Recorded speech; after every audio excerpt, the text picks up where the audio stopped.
everyone. This is Joyce Davis. I am the president and CEO of the World Affairs Council of Harrisburg, and I am excited to be bringing to you today a discussion that I think is certainly most timely and extraordinarily important. The theme is war in the Middle East, what's next for the world. I will ask my colleagues to join me, but I am extraordinarily delighted to announce that we are doing this webinar in collaboration and cooperation with the Alaska World Affairs Council. And before we get started, I just want to thank my colleague, Lisa Eiler, who is the executive director, I believe that's your title, of the Alaska World Affairs Council. And I ask her to just give us a few greetings. Thank you, Joyce. Yes, my name is Lisa Eiler, and I'm president and CEO of Alaska World Affairs Council. We have been a council before Alaska became a state, and we are grateful to partner with Harrisburg today, and our members appreciate and look forward to this phenomenal panel discussion today. Thank you so much for having us.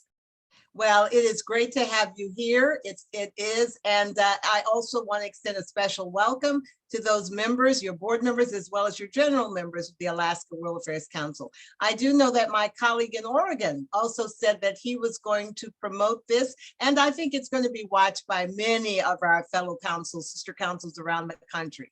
So with that, I'm going to say, let's get started for our discussion. Listen, I have to tell you that we all know these are dangerous times. These are difficult times. These are times when every emotion that is possible is being played here. And we are all, I think, in agony for the people in the Middle East. I have an expert group of people who are joining me now to discuss this. And I'm going to give you a little bit about their background. When you have people of such expertise and such accomplishment, it's impossible to give you their full bios. I'm just telling you that. So I'm giving you a little tidbit to let you know why the folks that we have here today are absolutely the right people to have discussing these issues. Dr. Rebeiz is chair of Middle East Studies at Dickinson College. She's Associate Professor of Women's Gender and Sexuality Studies, Francophone and Middle East Studies as well at Dickinson College. She is author of Gendering Civil War, Francophone Women's Writing in Lebanon, and she's written a second manuscript, Examining Hezbollah's Unlawful Activities in Lebanon since 1982. Her most recent project focuses on the Beirut barracks bombing in 1983, that killed 241 American service members and 58 French parachutists. Dr. Mirielle, we're really happy to have you here. I'm going to also let you know with us is our dear friend and our vice president of the World Affairs Council, founding vice president. Everyone says Joyce founded, but no, Dr. Noorbaksh was there too. He's professor of international studies at Harrisburg University. He specializes in several areas, including international politics, global energy and health, Iran and the Middle East. He's widely published, including in Foreign Policy Association, Middle East Policy Journal, and the International Journal of Middle Eastern Studies. And we are so privileged to also have with us Brian Katulis, who's Senior Fellow and Vice President of Policy at the Middle East Institute in Washington. He was formerly a senior fellow at the Center for American Progress, where he built the center's Middle East program and also worked on broader issues related to U.S. national security. He has produced influential studies that have shaped important discussions around regional policy, offering expert testimony to key congressional committees on his findings. He's done extensive research in Egypt, Israel, Jordan, and the Palestinian territories, and his past experience includes work at the National Security Council and the U.S. Departments of State and Defense. And many of you who are members or are connected with our council know that I spent probably 3 decades covering the Middle East, starting in 1990 when I was Middle East editor for National Public Radio. And I have 2 books out, and my expertise for a long, long while was Islamic movements. And I have interviewed many people inside organizations like Hamas, including its founder, Sheikh Yassin, or one of its founders, Sheikh Yassin. So with that, that gives you a little bit of our expertise. But to step into our conversation, I'm going to ask Brian Katulis to offer us the overview and get us ready for what we know will be an enlightening conversation. Brian. Great. Thank you, Joyce. And it's great to be with you and with such a esteemed panel of experts. I've admired their work and have read a lot, especially in recent days in advance of this panel. And it's a great honor to be with you. And also, I grew up in central Pennsylvania. So it's great to be back virtually. I want to reinforce, Joyce, something you just said, and I think we all feel on the panel. When October 7th, the initial attack happened, I was actually in the Middle East for my work with the Middle East Institute. I just finished a week of meetings in Muscat, Oman, and was in Istanbul for a series of dialogues. And my first instinct was to reach out to friends who I knew and worked with. I lived for about 2.5 years in Israel and in Ramallah and Gaza City in the 1990s, working on projects. And this is all deeply personal for a lot of people, very emotional, and there are many different perspectives. And I think one challenge with this episode and what's to come and this conflict is just the personal connections and how this is not a distant thing for a lot of people. So what I'm going to try to do is offer 5 points to set a framework in 5 minutes. I'll try to cover it all for what has happened and how the U.S. Has responded. And that's my focus of my work is U.S. policy response. I want to highlight, though, that in this era of what some have called truth decay, it's very, very important when instances and episodes happen that there are multiple different angles and perspectives and media outlets. And we all need to be very careful about what is actually factually correct and what isn't, so that we have a basis for understanding what's going on. Let me start with number one, the initial attack, which happened on Saturday, October 7th. It emanated from the Gaza Strip, which is a small territory that essentially has been under a blockade by Israel since it withdrew its forces in 2005. It's got about 2.3 million Palestinians. The attack was led by Hamas, an Islamist group that the United States considers a terrorist organization. And it was, as we've all seen, and I don't need to repeat it, it was brutal. It led to the deaths of more than 1,400 Israelis. There are more than 220 individuals still held hostage. My understanding is that number actually may be higher. And that's one of the many things that complicates this situation. That attack, again, began this chain of events, which led to the second thing I'd say is the initial response. Inside of Israel, I think in the first few days, what we saw, which was quite alarming, was that Israel had to fight for a couple of days to regain control of some of the towns and areas, and the damage assessment that was done. That was one of the first initial responses. We've seen a lot of those stories in the media. And then it began almost quite quickly to initiate airstrikes on the Gaza Strip, which sounds maybe to some of you who've been following the news a little like previous episodes. But let me stress, this is not like that at all. And when you look at the previous episodes of conflict, and we've been tracking what's been going on here, just the sheer levels of munitions that have been dropped on the Gaza Strip, primarily targeting Hamas and other militants, but having a devastating impact on the Palestinian population and civilians and people I know personally. And there's some dispute over the numbers, which I understand why. Each life is very valuable. But the range is almost 3 weeks into this conflict. We're looking at anywhere from 5,000 to 7,000 people killed in the airstrikes. So those airstrikes were one sort of response. A second response by Israel was to call up more than 300,000 military reservists and amass artillery tanks, a number of other pieces of military equipment on the border of Gaza, which we're looking likely at a ground invasion and maybe quite soon. We can talk about sort of why that hasn't happened yet, and what are some of the complications there. But that's the initial sort of Israeli response. The third thing I'd highlight, and I know some of the other speakers will look at this, is that beyond sort of this initial theater, Israel, Gaza, and what's going on, there already has been growing concerns about regional escalation in several quarters. First, along Israel's northern border with Lebanon, there have been sort of a steady stream of skirmishes that have led to deaths along both sides. It's not yet at the level of what we saw certainly in 2006, but part of the reason, if you've seen in the news, that the United States, and I'll get to the US response in a little bit, sent more strike carrier groups to the region, 2 of them, and also more military, is an attempt to deter others from jumping in and making what is already a deadly war between Israel and Hamas, and devastating for Palestinians. There's an attempt to try to prevent that from escalating on other fronts. The other dynamic on the regional escalation we should see is what's going on in Syria and in Iraq and a few other places where the U.S. still has a modest troop presence. And in both of those places, Iraq and Syria, there's been an ongoing war, Syria in particular, that's been devastating to the population there.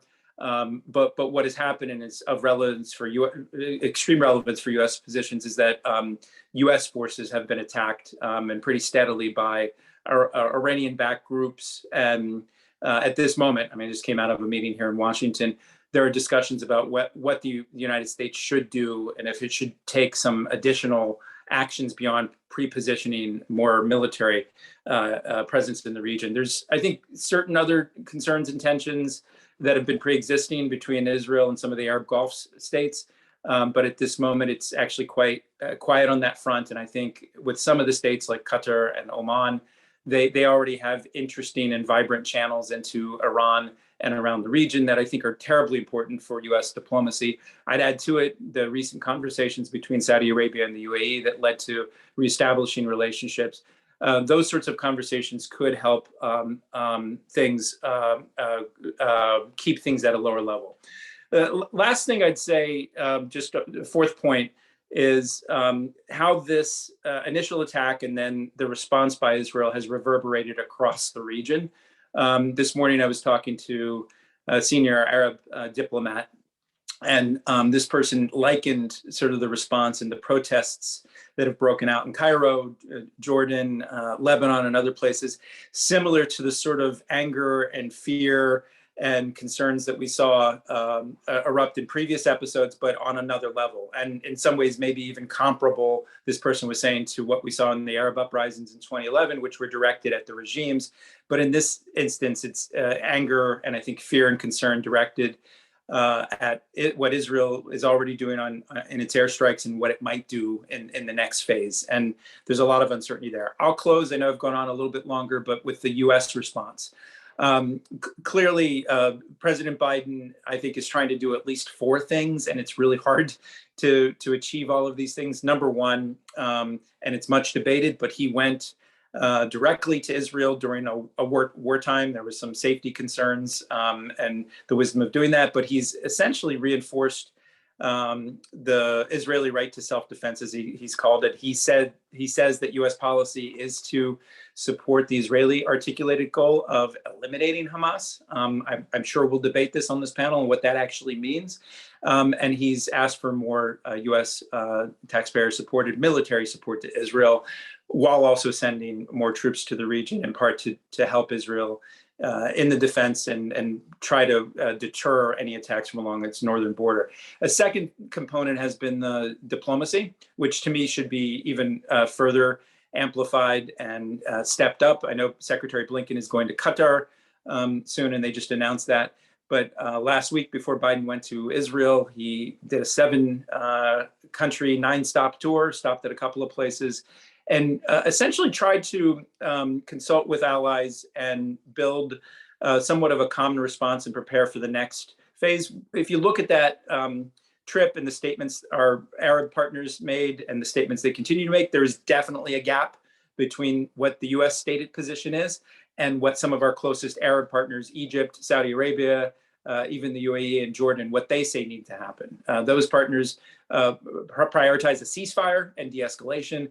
The U.S., again, its leading point is Israel's self-defense and to deal with the threat from Hamas. I think this will evolve in a key way. And I think it's an important thing to watch in terms of how the U.S. relates to some of the Arab countries.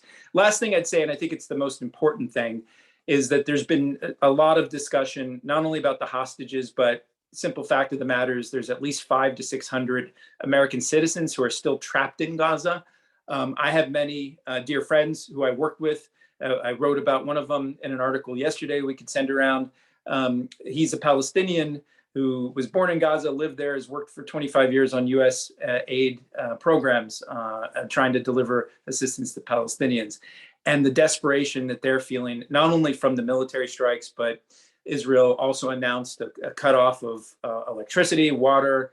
A lot of the food that goes into Gaza also had gone through some of the border crossings from Israel. There's now been an opening, and a lot of the diplomacy in the first week was to work with Egypt to try to get some supplies in.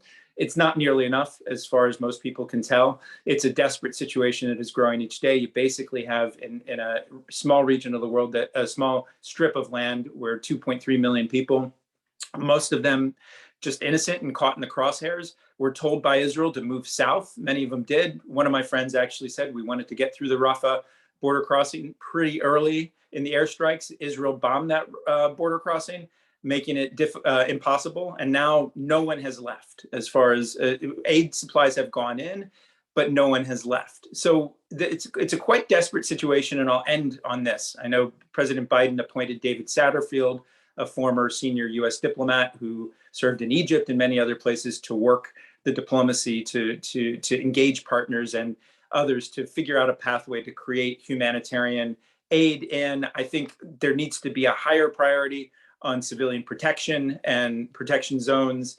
Right now, it's not, at the UN, and there have been discussions about this, but there really still has not been a viable plan here. And that's, I think, an important point as Israel continues its airstrikes and considers what may be a protracted ground invasion to deal with what they see as a threat and tunnels built by Hamas.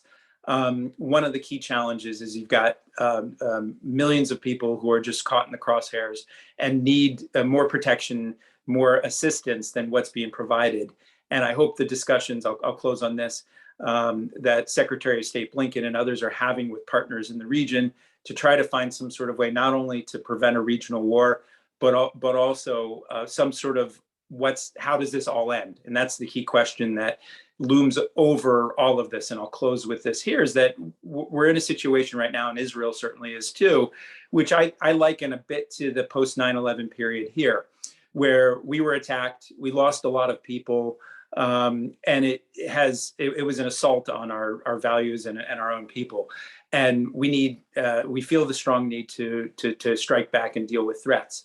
But the key question that still remains unanswered is where does all of this action lead to? Where does the goal and objective of trying to eliminate Hamas as a threat, what does that produce? And then what sort of situation does that leave the people of Israel and Palestinians in after all of this is done? So hopefully that's a useful framework to start, and I look forward to the conversation. It's a very useful framework to start, but as you have outlined all of this, everyone knows that this is such a complex set of issues that didn't begin yesterday. It didn't begin October 7th. Many of our readers or viewers are mentioning that, and we will get into that. But what you have raised is the prospect of a wider war. I mean, it as horrible, truly horrible as things are in Gaza and in Israel, both of those places. We have the potential for this thing to escalate even broader and to include American interests. So let's move now to where there's the other front that has been opened, right?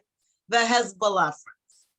And I'm going to ask Dr. Mirielle Rebeiz to give us her perspective on what it looks like from Lebanon and from her perspective and you've done research on Hezbollah. So let's hear what you're thinking now. So can you hear me?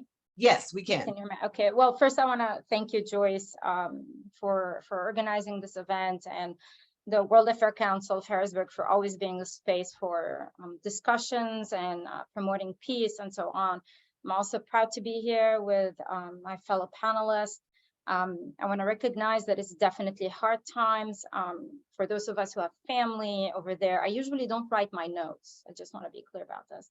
This is the first time in my life that I write my notes, and the reason is because as an Arab woman, I'm very careful about every word I say.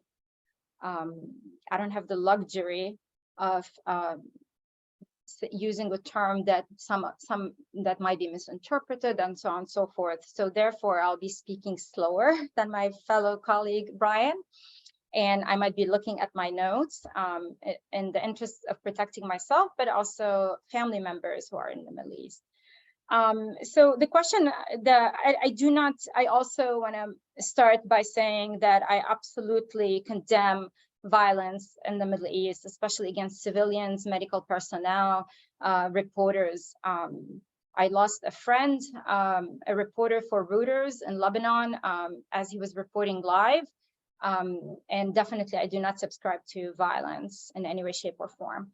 In regards, I was asked to cover the topic of Hezbollah, northern Israel, and this is by no means intended to take away of what's happening right now in Gaza and the humanitarian crisis happening.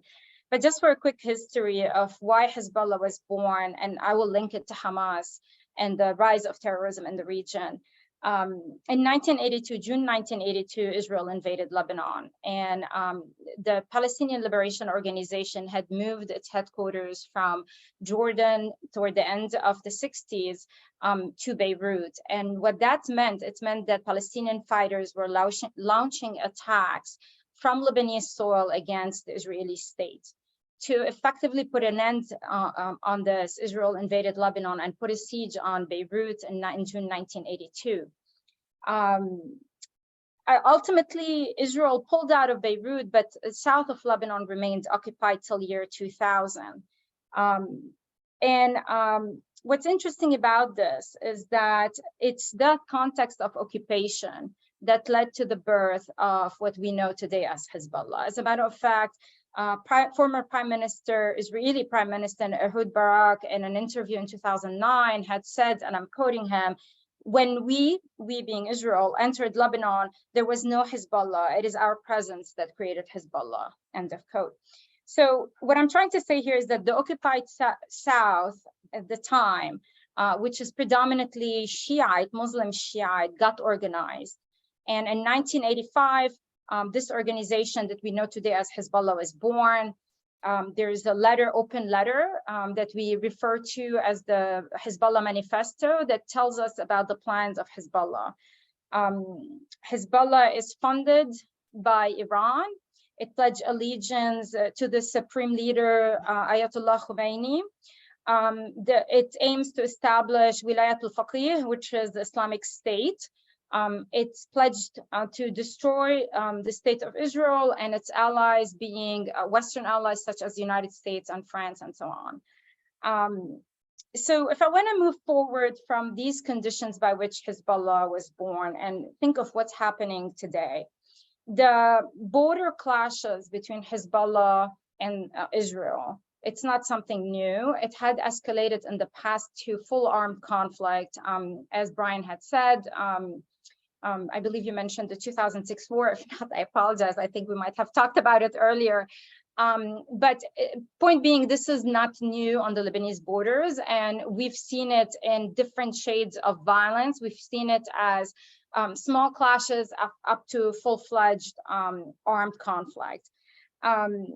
So where do we stand in these terms today? In terms of international law and many state practice, such as the United States, Australia, France, the EU, Israel, I'm thinking of the global north primarily, Hezbollah as well as Hamas, they are labeled as terrorist organization. What's interesting here to know is that while Hezbollah is predominantly Shiite fighters, Hamas is predominantly Sunnite fighters.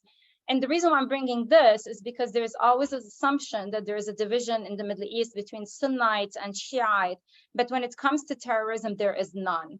And we see this because those who were involved in the barracks bombing of 1983, who were predominantly Shiite, were also involved in the training of the Al-Qaeda terrorists who were involved in 9/11. And we see strong links with Hamas as well. However, I do want to say also that these organizations are funded by Iran, but also they are all born out of systematic oppression, violation of human rights, poverty, radicalization, occupation, and war. The point that I'm trying to make here is that terrorist and counterterrorism studies tell us that evil is not born out of nowhere. Evil is born out of something. And we need to address the roots of terrorism as well as terrorism. Otherwise, we're not doing the world any favor. I also want to say another remark here that the Lebanese state is too weak to control Hezbollah. As a matter of fact, right now, Lebanon doesn't even have a president. The past president has finished his mandate in October of last year. Until today, the parliament has not been convening to elect a president. Part of it is because Hezbollah is dominating the discourse, the political discourse in Lebanon, and preventing independent voices from meeting and electing a president. There are numerous calls for neutrality in Lebanon. So in many ways, I don't want us to equate Lebanese people with Hezbollah, nor Palestinians with Hamas either. And I do want to say that these calls for neutrality are very loud, to the point that I believe Hezbollah is thinking twice before engaging in a full-fledged war and armed conflict with Israel, because quite simply, Lebanon cannot afford to be in a war. The popularity of Hezbollah in the region is really dwindling, despite what you might see on public in media. But people on the ground in their private spaces would tell you, I don't subscribe to this, I don't want this, I just want to go around my day, work, and so on and so forth. The last two things I want to say is that both Hezbollah and Israel are in violation of international law.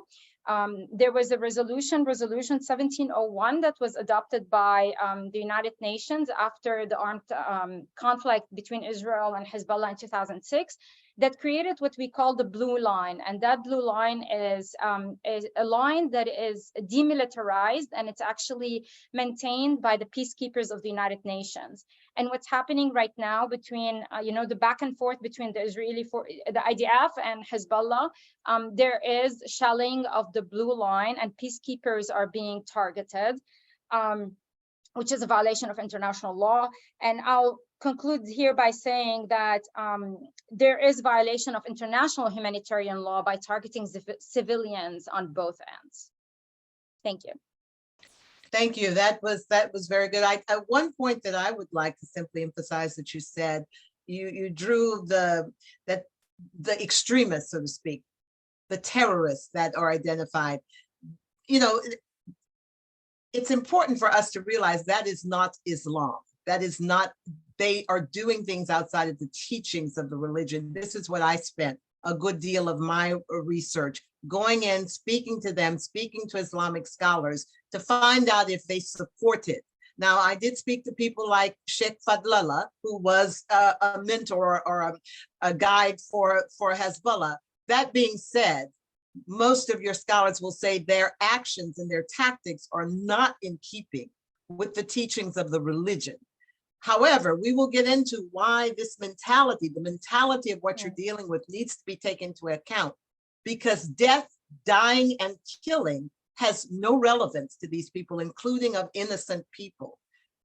One of the things that was told to me when I asked, but you're hurting a child. A suicide bomber walked past baby carriages to detonate. What I was told was, it doesn't matter. If they are innocent and good, they are going to a better place. If they are not, then they deserve what they got. So that is what we're dealing with in this kind of war. But we should not equate this thinking with the average persons and the innocent people there. So I just throw that in there because I think you hit on the nail right here. Here's what we're dealing with.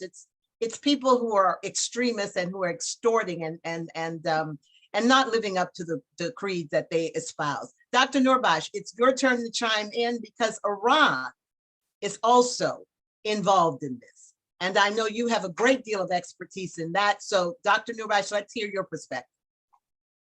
Joyce, thank you very much for putting this panel together. I'm very thankful to Mirielle for the, of course, introduction to the discussion.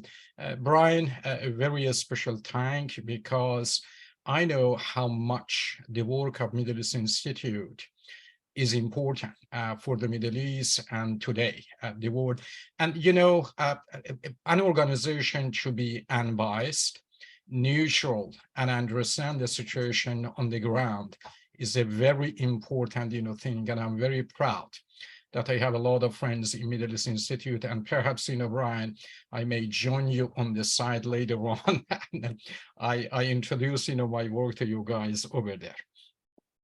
Number one, I totally understand the concept of self-defense, but the concept of self-defense cannot be isolated and cannot be separated from the concept of self-determination. Whenever, of course, we use, you know, that concept, we have to understand that the Israelis have the right to self-defense and the Palestinian to a statehood. And this is a very important, you know, concept. And 75 years, more than 75 years, 76 years, that this land, part of it, we, of course, were occupied, and I don't want to go to the history. That is, of course, very important. Number two, what Mirielle, of course, you know, pointed to, radicalism in the Middle East has a root, and this root has to be recognized. This root has to be understood. And as long as that has not been understood, we have this event, we have United States, one more time, I don't know if you know it or not, United States is going back to the Middle East, even before the, you know, September 7th, because the Arab countries felt insecure in that, you know, part of the world. And the Biden administration that was trying a little bit to outsource the security of the Middle East at the moment have, of course, second thought. They are going back, and that is overall, you know, what is taking place. I want to go to 4 reasons and leave it over there. 4 reasons for this attack. Number one, Hamas was trying to invest in the frustration of the Arab countries, Arab people, for the stagnation of that, you know, the Arab-Israeli peace. And they were in a conflict, they were in a competition with Fatah in the, of course, West Bank. You know, the last day of Arafat, the last years of Arafat coincides with the analysis that Fatah came to conclude that arms struggle and violence against Israel does not work anymore. And they went, of course, to the Oslo, Camp David, and all of those things. And then self-autonomy that was not really an autonomy in purest, of course, sense of the word for the West Bank. And I explain later on why Hamas overall, you know, diverged. Hamas, you know, did not agree, you know, with this conclusion. And there was, of course, something over here that I later, you know, explains. Number 2 reason for this, you know, attack at the moment is to stop engagement of the Arab countries with Israel. And we are talking about the peace accord and the Abraham Peace Accord. You know, that was not, you know, something that came to the mind of Mr. Trump. Any administration in the United States, from Democrat and Republican, they were with the idea that Israelis and the Arab countries, they have to establish a good relationship. And as soon as the Abraham Accord was established, the Biden administration fully, of course, embraced, you know, that and promoted, you know, that idea. This is number 2. Number 3, Iran was supporting the whole venture. And although there is no evidence that Iran planned this, you know, brutal terroristic attack against Israelis, but there are all evidence. And now when you look at, of course, what the leaders of Iran, the leader of Iran is talking about is fully support of that, brutal act. And the difference is this, that Hamas does not believe in diplomacy to solve this problem. Of course, Mahmoud Abbas and Fatah, of course, the other portion of the Palestinian, that they are almost 2/3 of the Palestinian, they believe in diplomacy. Iran never had any active diplomacy, always, of course, resorted to proxies in the Middle East. And it comes to an end, and I explained to you that this was a desperate act by Iran, because that proxy war that Iran went through during the years comes to an end. If you look at, for example, the Iraq situation at the moment, if you look at the Syrian situation, and Brian is over here to tell me that Assad is no longer in Syria, is following the Iranian line. He want to join the Arab countries and all of those questions. And Assad at the moment is promoting pan-Arabism and not Islamism, or what Iran called Jabhatul Muqawama. It is not, is an idea that is dying, of course, by itself. That is number 3. Iran promoting it, and as I told you, and Jabhatul Muqawama means a united front for resistance. And in Yemen is very much is going through a peace accord with Saudi Arabia, and Biden administration pushed Saudis to come to a resolution with the Yemenis. It is done, in that part of the world to some extent.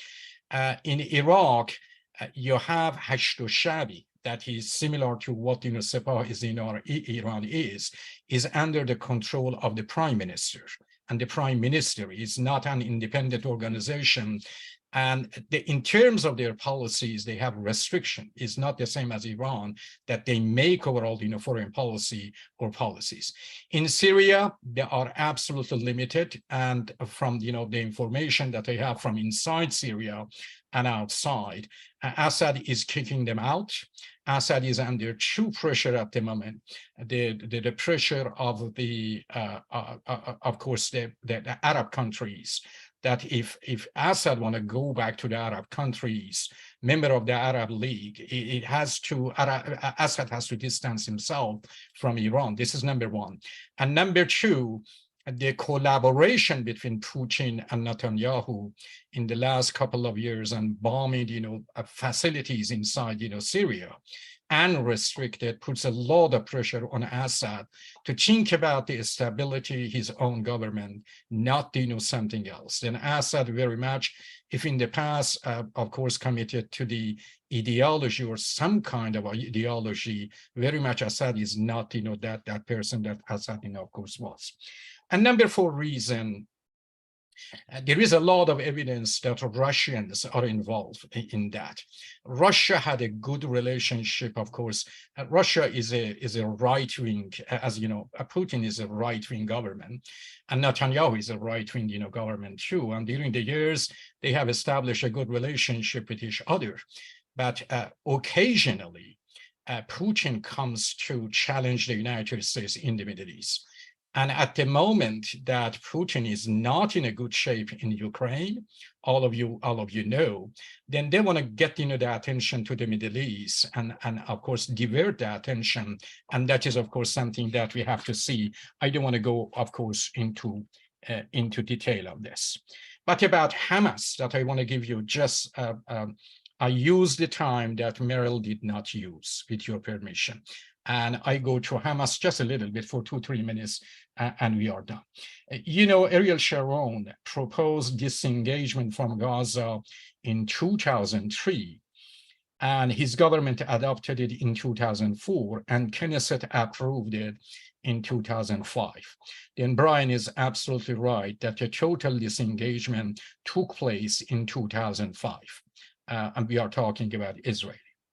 But the Gaza is stayed under the control. The border of Gaza is stayed under control of Israel. The economic viability did not flourish in Gaza. In terms of Gaza, overall, getting outside relationship and, support did not overall, existed. And occasionally it was blockade by Israel, depends on, when and what time at will. That the Gazan did not have any say in that. And occasionally they went into conflict, and finally the Egyptian came for a ceasefire, but they were not full conflict that we see. And Brian is absolutely right that this conflict is a different, conflict.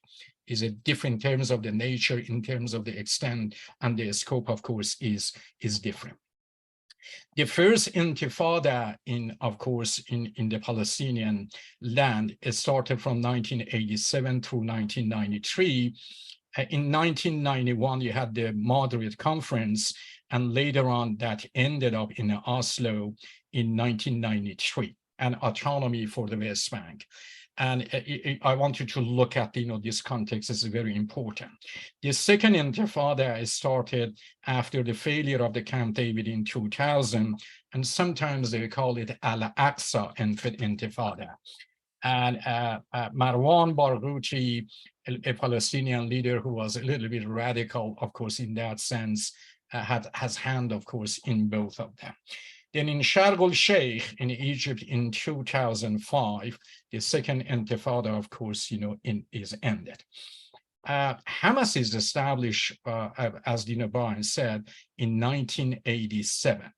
And the overall, in 1984, Arafat died in November 1984, and the Palestinian came to an election, and Hamas was defeated very badly. And Mahmoud Abbas overall, won the presidential election. But at the same time, Hamas won, of course, some seat in the parliament, of course, of the Palestinian.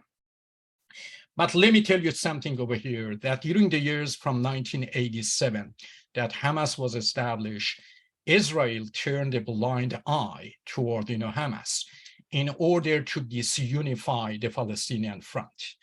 They wanted a very strong Hamas against the Palestinian. And this is a very important point for you guys, of course, to know it.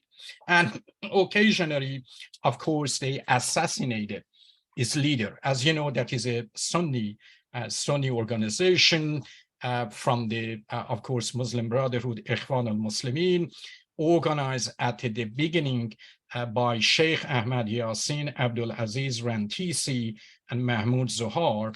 And Yassin was assassinated by Israel in 2004, and Rantisi the same year also, and the third leader also was assassinated by Israel. At the same time that Israel is trying to let Hamas to get radicalized and divide, it also cutting the head of the organization occasionally in that sense. And the idea was to contain them. But of course, Hamas is the Hamas that is today. Then, of course, you have later on Khalid Marshall as a head of course, the leader of the Hamas. And in 2017, Ismail Haniyeh, who is, of course, now in charge of Hamas and is in Qatar, of course, became the leader.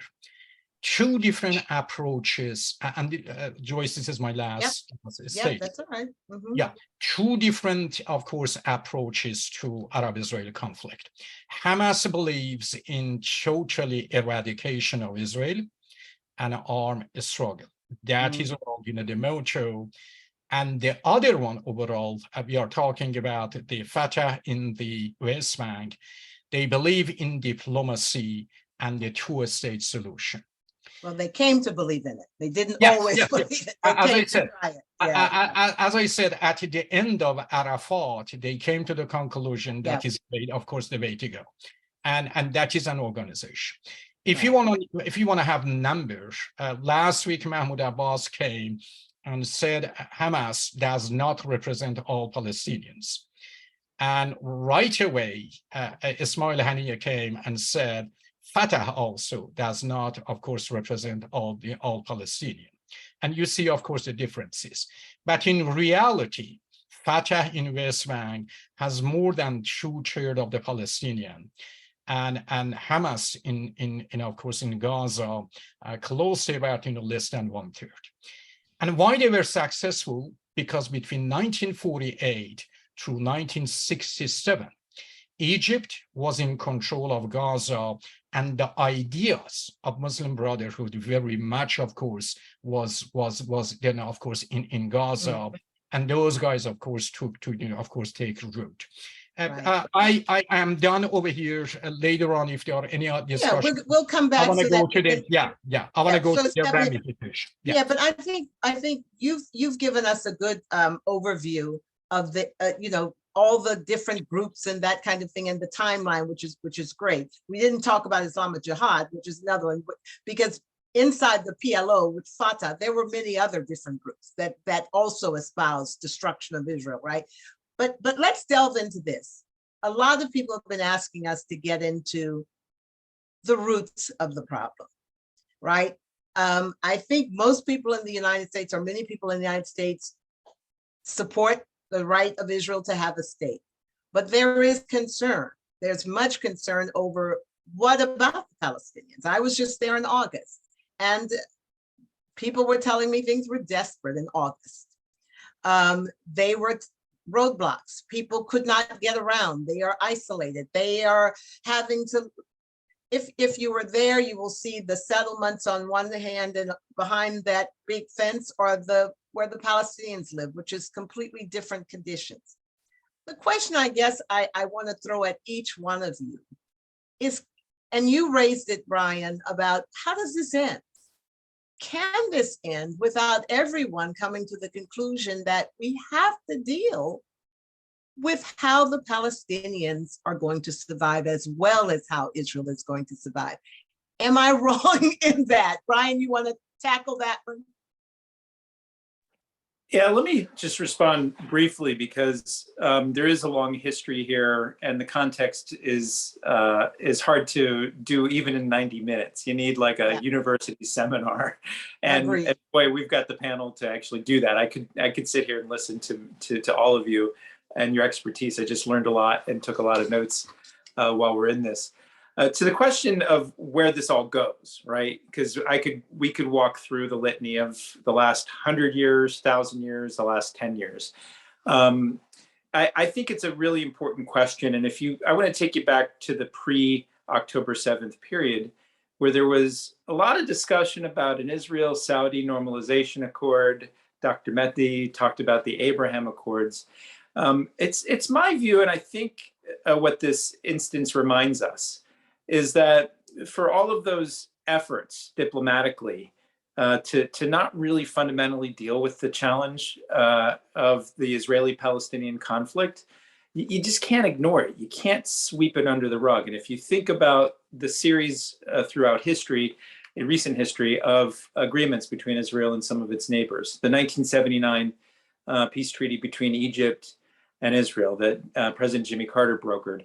It had an annex to talk about the Palestinians, but none of that was ever really brought into fruition or prioritized. You had sort of an effort after the first Gulf War in 1991. It started in Madrid, and a parallel effort at the Oslo process, right? And the Palestinians, Palestine Liberation Organization, was finally recognized and had a seat at the table in the negotiations there. But that whole Oslo process did not succeed. I lived in Ramallah and Gaza during that period. And what it wrought was not greater freedom, but actually more restrictions for Palestinians, more checkpoints, more limitations, less actually people-to-people contact between Palestinians and Israelis. There was a separate peace treaty between Israel and Jordan in 1994. I lived in Jordan at the time. And that similarly did not address the Palestinian question. And in the 2020 Abraham Accords, I'm jumping over a lot of years here, it simply, all of those were constructed like a road in the West Bank that Israeli settlers use. You know, basically it went around the Palestinians. There wasn't really much of a gesture there. And I do think, you know, somebody asked in the chat the timing of this attack. And I do think a lot of this talk about an Israel-Saudi normalization accord And again, I was in Muscat. I think a number of the countries were interested in this. I think it wasn't going to happen anytime soon because of the nature of the current Israeli government, or the one that was in place before this emergency unity government. There was a lot of hesitation there about just the nature of who was leading that government, and not just Benjamin Netanyahu, but a few others in different ministries.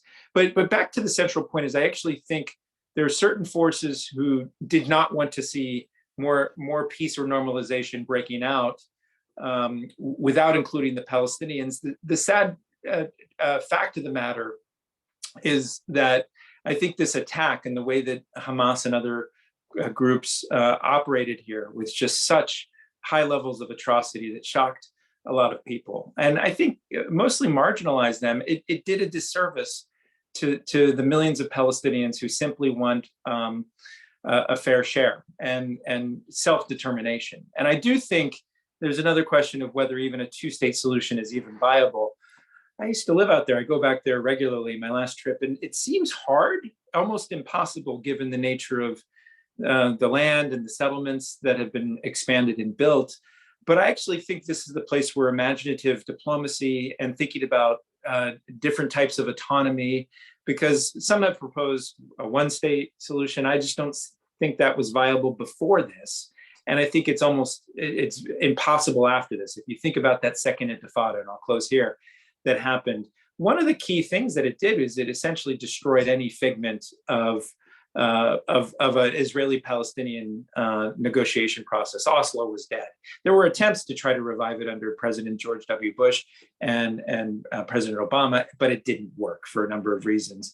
I also think that, just the shock of all of this on both sides, and what we're in the beginning stages of this is what I fear. We're in the beginning stages of a conflict that I hope won't expand, but it will likely be a long time.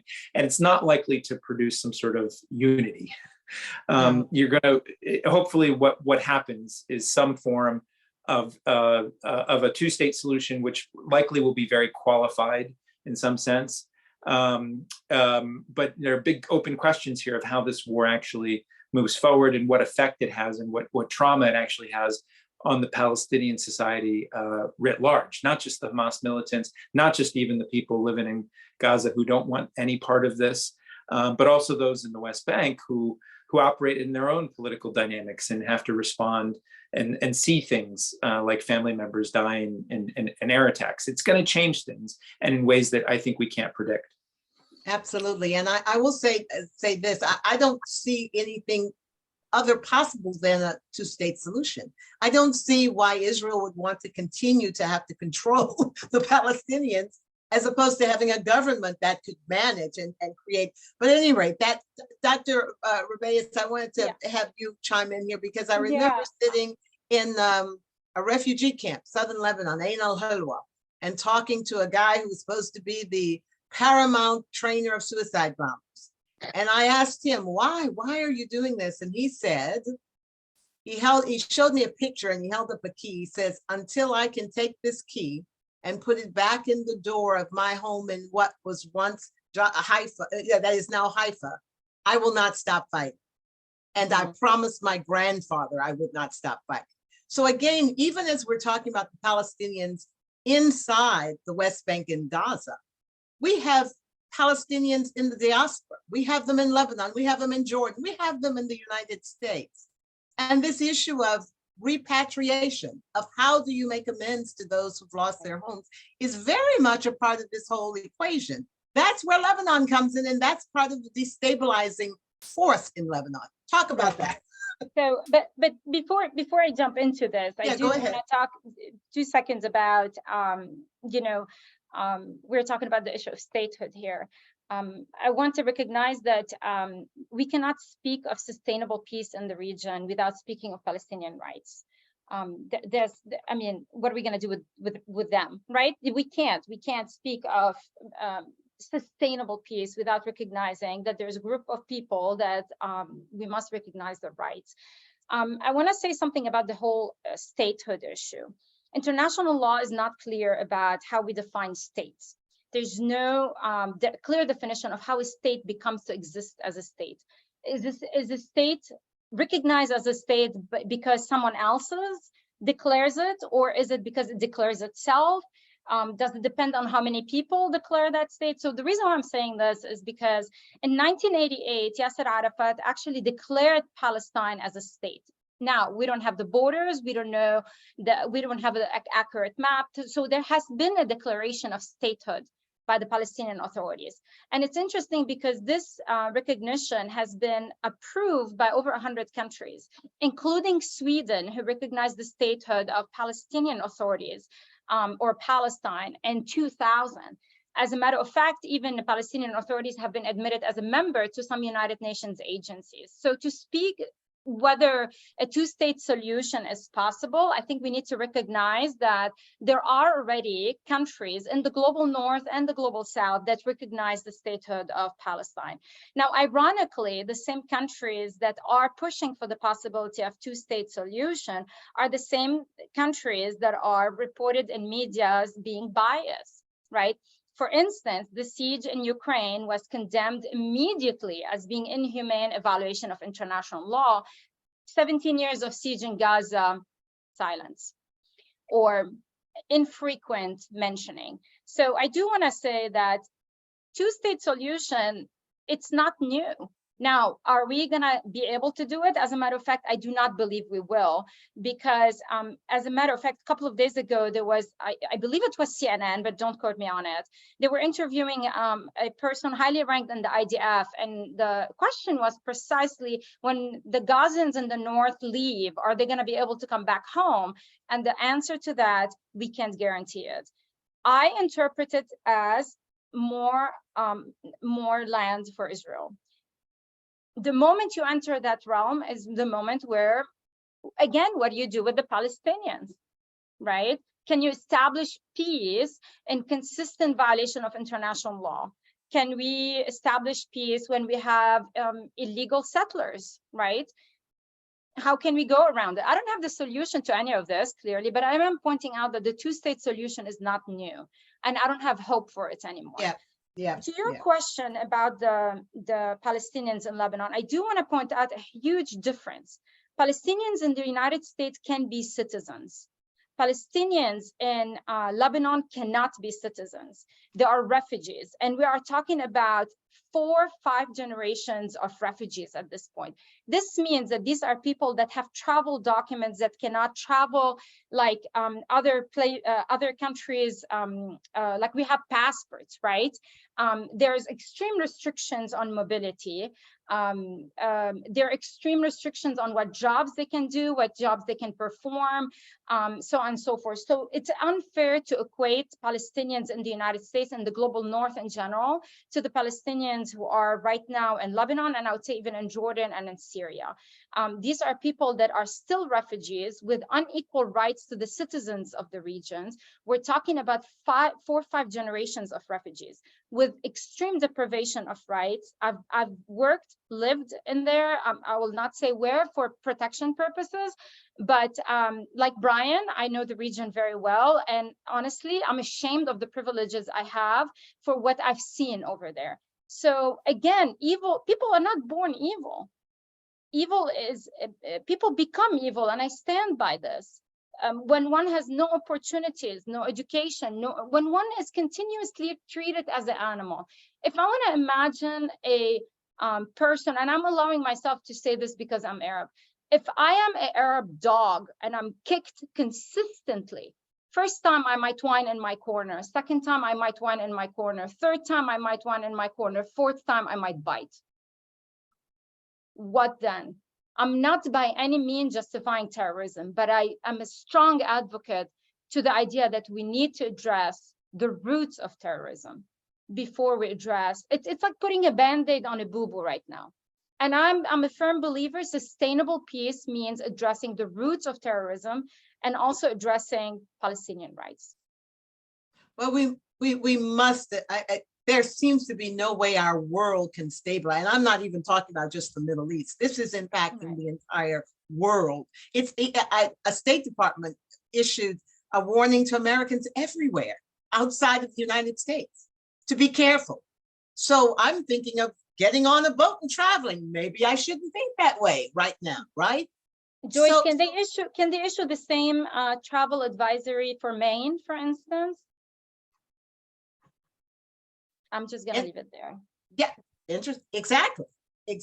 But I guess the point that we're also getting to is right now, my fear is there's just too much suffering in that region right now on both sides. There are little kids who may survive this bombing, who are going to have it forever in their heads, right? And they will become the next generation of terrorists.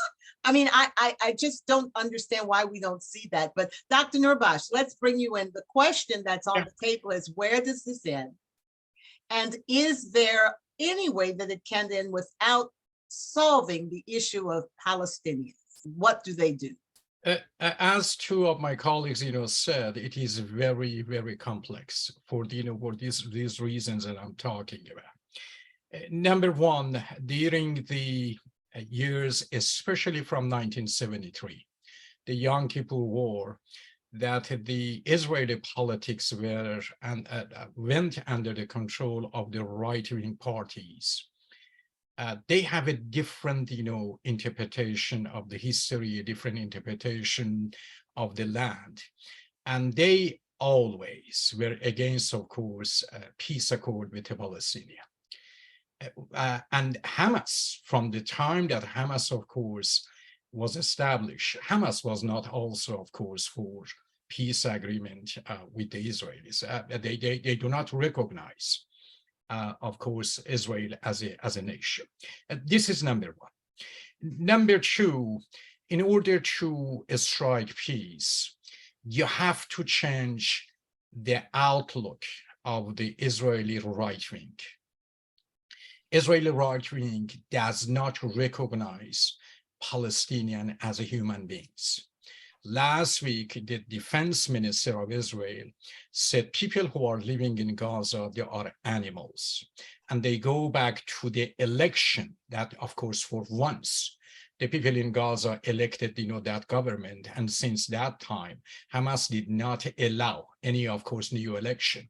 And poll after poll show that the Gazans were not satisfied, of course, with that government, especially the government. We don't have any poll to see at the moment how, the Palestinians in Gaza, of course, they think about, that attack. But I remind you of Hassan Nasrallah and 2006. Hassan Nasrallah came to the TV, to the Lebanese TV, and apologized to the Lebanese people. And he said, if we knew the reaction of Israel to Lebanon is this, we would have not abducted 2-3 Israeli soldiers. That is exactly what he said. And the reason at the moment, I think, Nasrallah does not get involved, because he knows what the ramification of getting involved is. Nasrallah is trying to play with Israelis and preoccupy them, of course, on the border, of course, Lebanon, but never, in my understanding. Nasrallah, Hezbollah, neither Hezbollah nor Iran at the moment, they are really thinking about, that issue. And they are trying, yes, of course, they have harsh and radical vocabularies, but, type of thought, but it doesn't really go to that. Then overall, this is one thing. The other one that I think Brian, of course, alluded to, if you look at, the map of West Bank, even the West Bank, and see the Israeli settlements, that gives you the idea that the viability of a Palestinian state is as questioned. You cannot establish any state in that, piece of land that is torn with, of course, hundreds of settlements.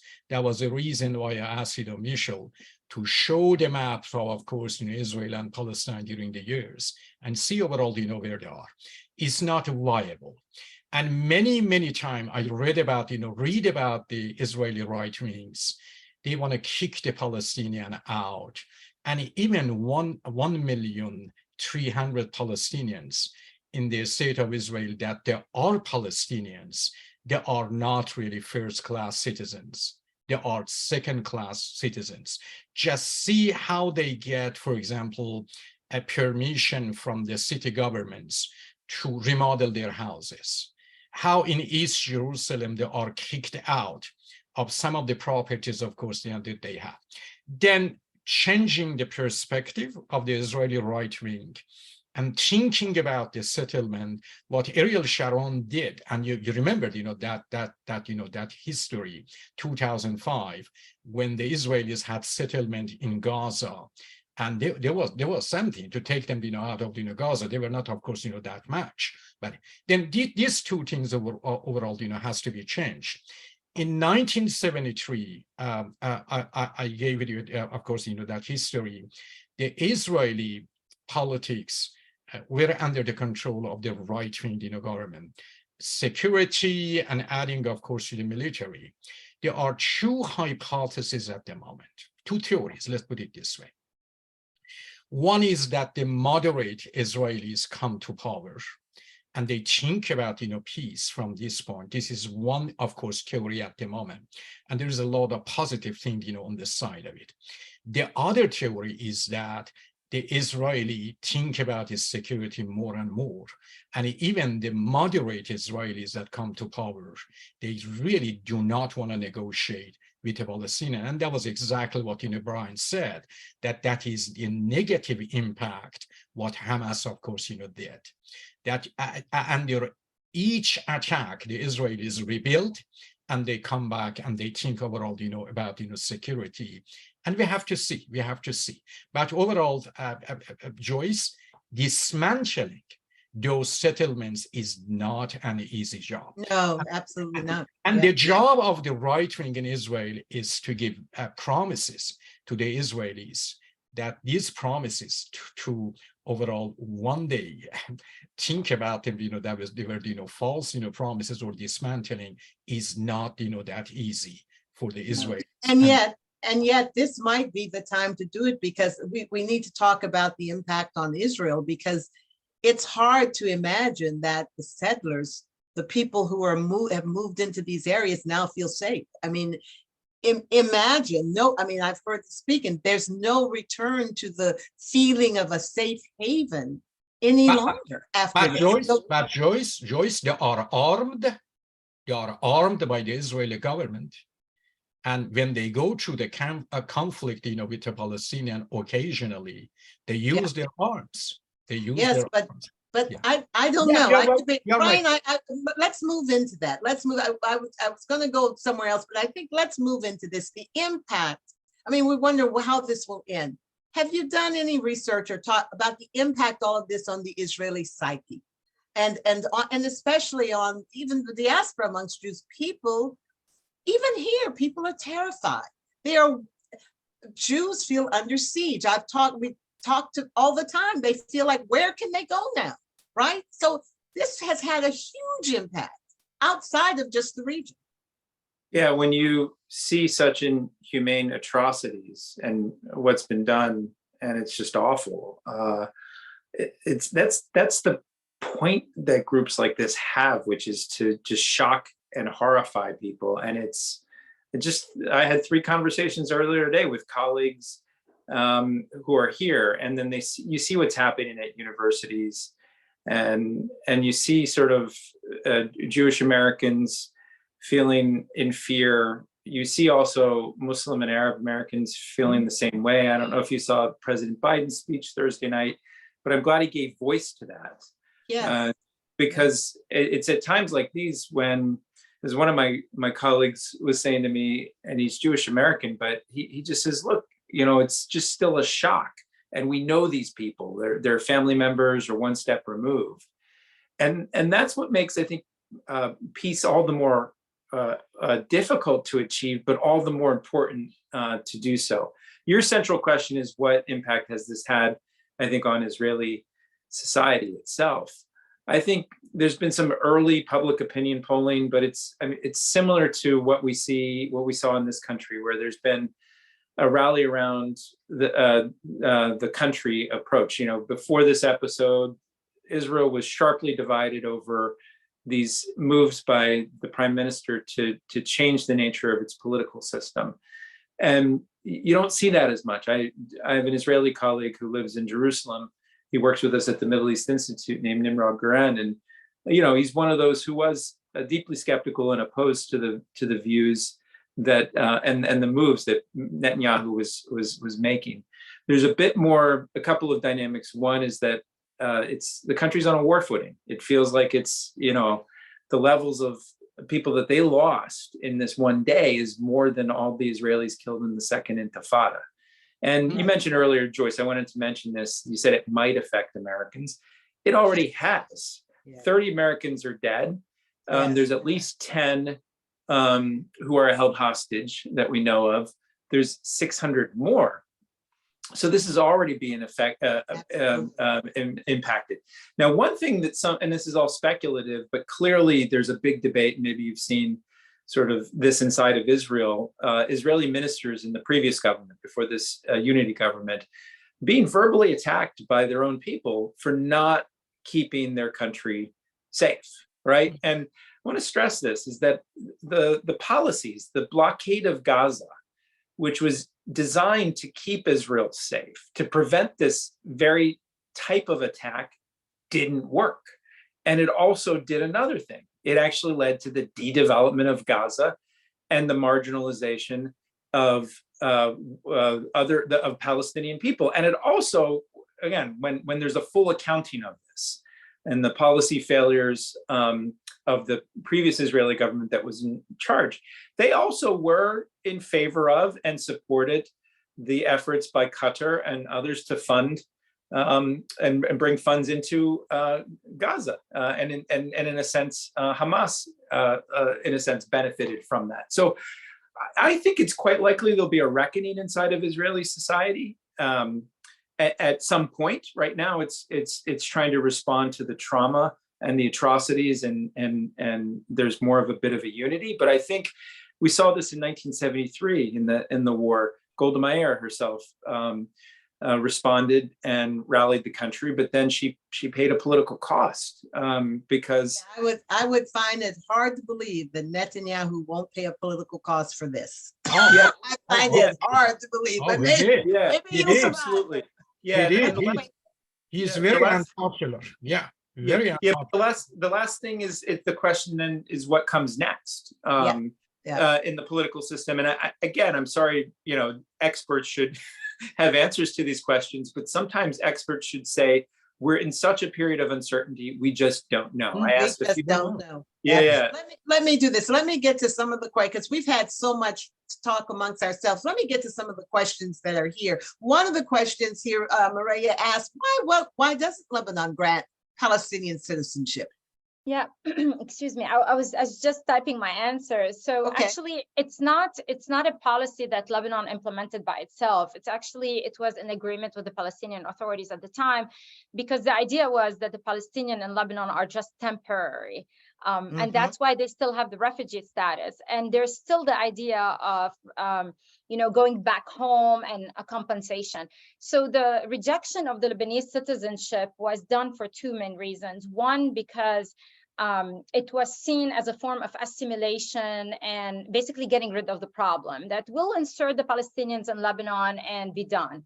Right. So it was rejected by both the Lebanese and the Palestinian authorities at the time as a form of racist assimilation. The other reason is that was also led to the rejection of naturalization of Palestinian refugees in Lebanon is because of religious reasons. So Lebanon is composed of 18 religious communities, roughly about, I would say, 60 Muslim, 40 Christian. The statistics are not super accurate, but it's the only Arab state actually that has no one religious majority. And the other thing is that has heavy presence of Christians. So most of the refugees that came from, I'm thinking 1948, for instance, which was historical Palestine, then 1967 were predominantly Muslim Sunnite.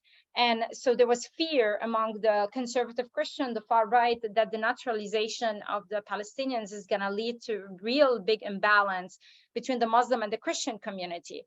Having said that, there was some founded fear among the Lebanese because there were incidents of harassment between the conservative Palestinians, Muslim Palestinians, and the Christians that actually were one of the reasons that led to the civil war in Lebanon.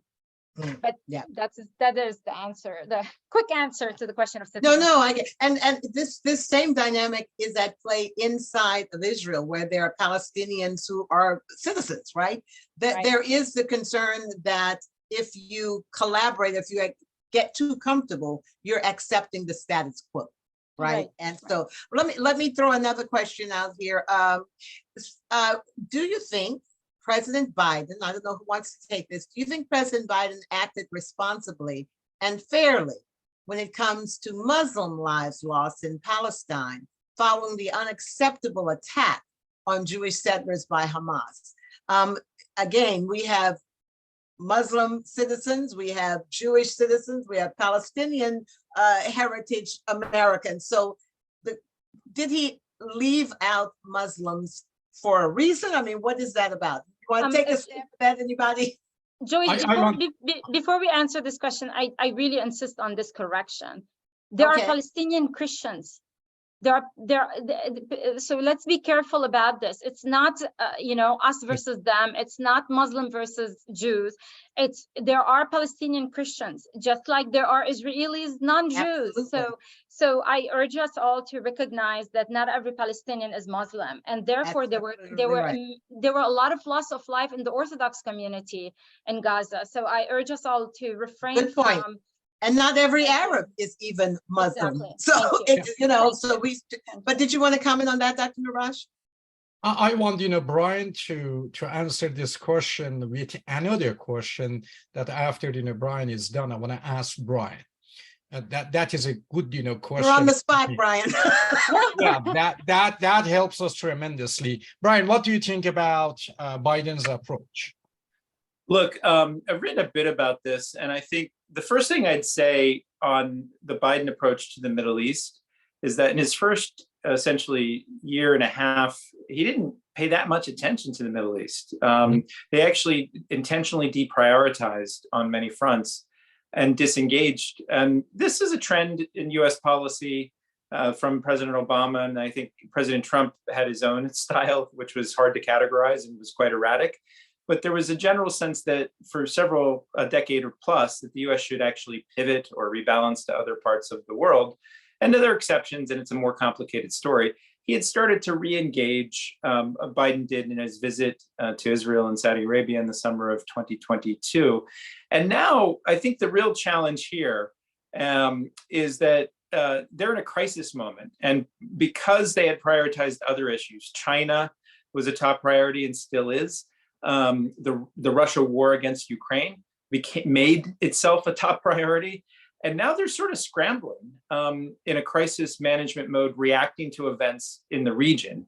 And I think by and large, first, for obvious reasons, there's been a military or securitized response, but it shouldn't just be that. And I think there needs to be more of a diplomatic surge, which Secretary of State Blinken should not be the only one that's doing this. We actually need to work with the full range of partners across the region. So I think they're struggling.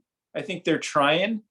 This question of fair, I think President Biden has voiced his concerns. I mentioned this in his speech about Muslims and Jews. And what I think they haven't done enough of, and it's the civilian protection issue, especially for Palestinians in Gaza. And I understand why it's particularly complicated, but I think much more could be done. And I say that not only because I have some dear friends who are now in danger, as well as their kids and their families, but this is just a basic values issue.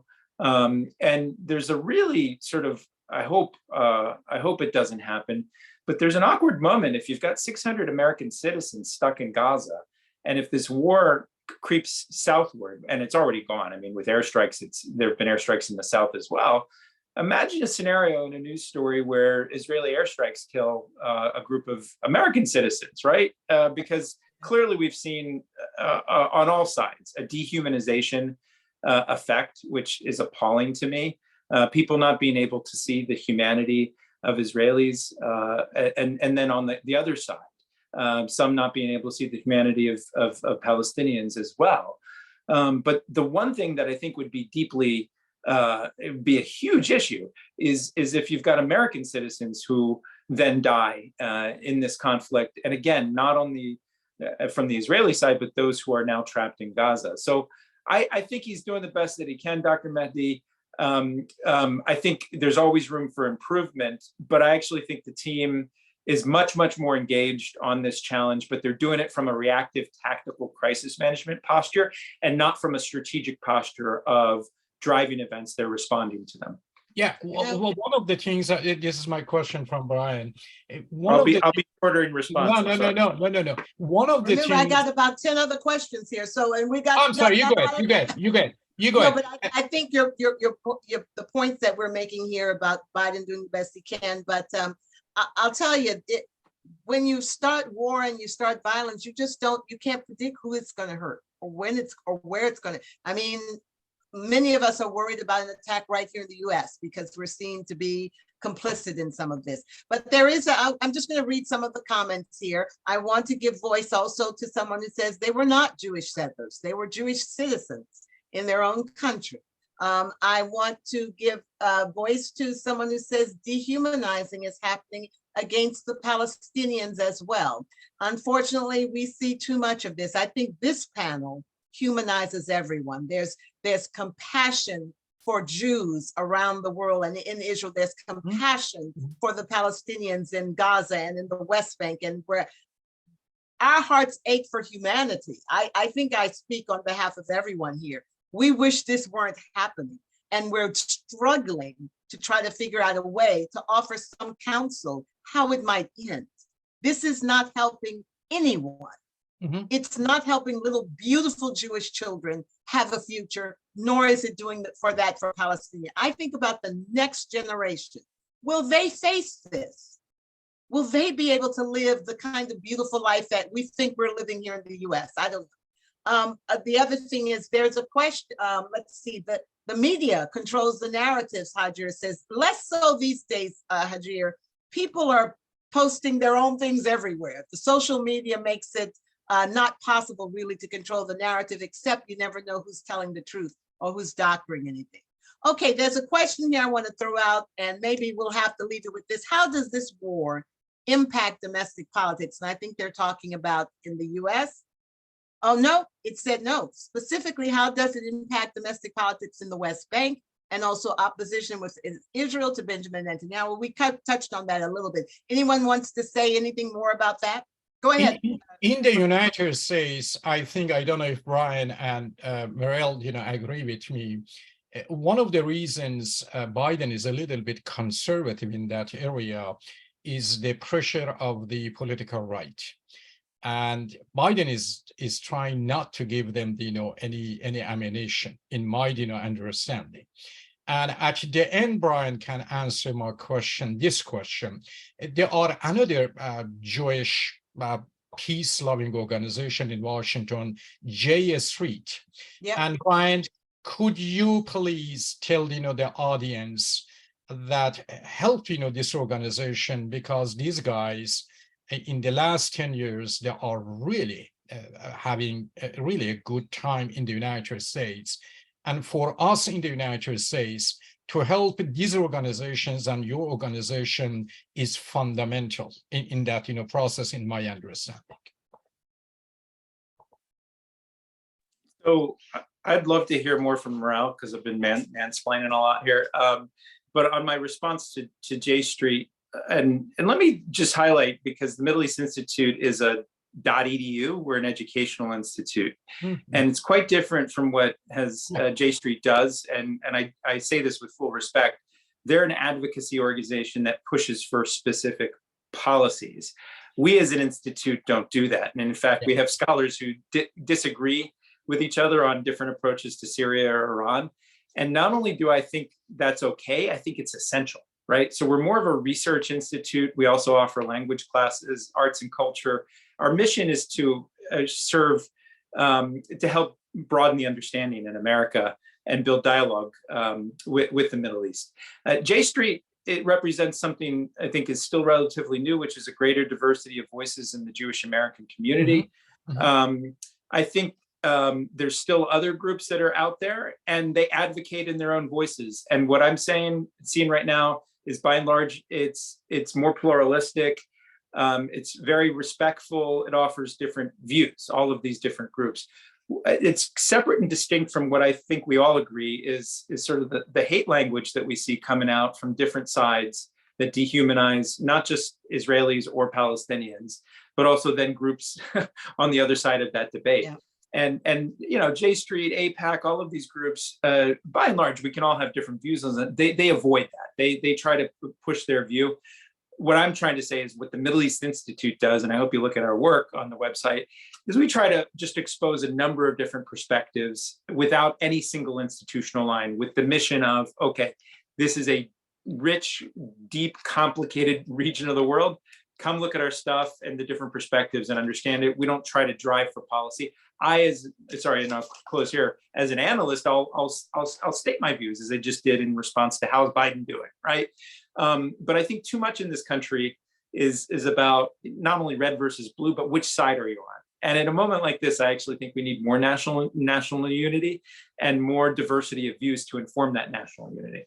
Absolutely. And I will say this as a plug for MEI. I started my journey into the Arab language at the Middle East Institute, learning the alphabet. So it was great. Mirielle, you wanted to comment on some of this. Go right ahead. I have a couple of comments, but now I'm like blanking, looking at the time. I know. Like, so much has been there. Can we solve the Middle East in 90 minutes? That's like almost impossible. I agree with what my colleague said about there has been a tremendous dehumanization on all levels, I define myself as a pacifist, so no, I do not subscribe to any of this, and I know it sounds cowardly and cheesy to say give peace a chance, but really, I mean, if the war is anything, it's the epic failure of dialogue. And you know what was very interesting for me, I was in North Carolina at Camp Lejeune for the 40th anniversary of the Beirut barracks bombing, which killed 241 Marines, in a terrorist attack, right? It's one of the biggest terrorist attacks against the US Marine Corps. And the reason I'm bringing this up is because I talked to several veterans, actually many veterans. And the really interesting stuff is combat veterans had told me over and over again that war sucks. People who are drumming for war are comfortably sitting in their couches and, you know, in DC and, you know, funding war and so on and so forth. And, you know, a combat veteran is not someone who's like, yes, let's go to war right away. So the thing that I'm trying to say is that people who are really on the front line are people who, you know, not the terrorists clearly, but people who really want to sit down and talk about these things. Unfortunately, there's a lot of noise around us. War makes profit. Let's talk about the market of weapons, for instance, whether from Iran, United States, France, and I can go on and forth. These are the same people who are sitting at the United States Council, at the United Nations Security Council, voting on peace. I mean, it's ironic, right? So the point that I'm trying to say here is, yes, there has been incredible pain on all sides. There's been incredible dehumanization on all sides. As a matter of fact, I know academics who we are scared. I'm getting hate mail for some of my positions. And so it's unfortunate because we can't come together even and talk about some of these things. But it is extremely important more than ever now to be agents of peace and dialogue. Yes. And I'll conclude by saying this. A colleague of mine told me this, that I didn't think of it this way. He told me, and he's American, I'm naturalized American. He told me American people like their politics like American football. They like it to know which side they're on and who's winning. And the Middle East cannot be in American football. There's honestly, at this point, we're all losing.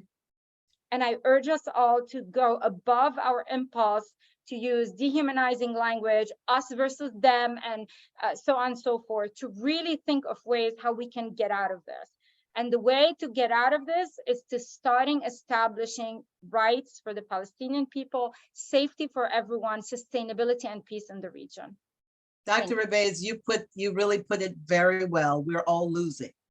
We're all losing no matter how you look at it. I'm just going to give voice to a few of the things that are here. Lockheed will be paid more this year than the Department of State, someone says. What prevents another wounded knee is the question. The other is what probability is there? The next phase will model native reservations in the Middle East. Whatever you think about legitimacy of claim, won't superior fires create a new reality? My wife's family walked the Trail of Tears and had a legitimate claim. It did not change their reality. Won't the outcome ahead model the claim of superior force? That's the bottom line. Whoever has the might, unfortunately, in this world, and I keep wishing for a world policeman now, someone who can just stop this and then work through what's the right thing to do for both people. So with that, I mean, I wish there's so much here. Even in, someone is saying in Sudan, we have a similar situation where the army kills civilians and their excuse that they are targeting the militia. Anyone support war doesn't have anything to lose. Well, if you will support war, if you have nothing to lose, I guess, but war, as we have said here, is not helping anyone. We want what's best. I believe in this panel, we're struggling to offer this information. I'll tell you, many World Affairs Councils will not do these kinds of events because they're just get bashed. I think we did it right. We brought in the people who know without an agenda, who care about humanity. And I hope that's what our viewers take. We really care about all human beings. And with that, I'm going to let my people go so that you can go to have dinner and enjoy yourself. And we will do a follow-up on this. And I thank you all for being with us. Goodbye, everyone. And thanks to Alaska World Affairs Council for being with us and our council in Oregon as well. Bye-bye. Thank you. Thank you.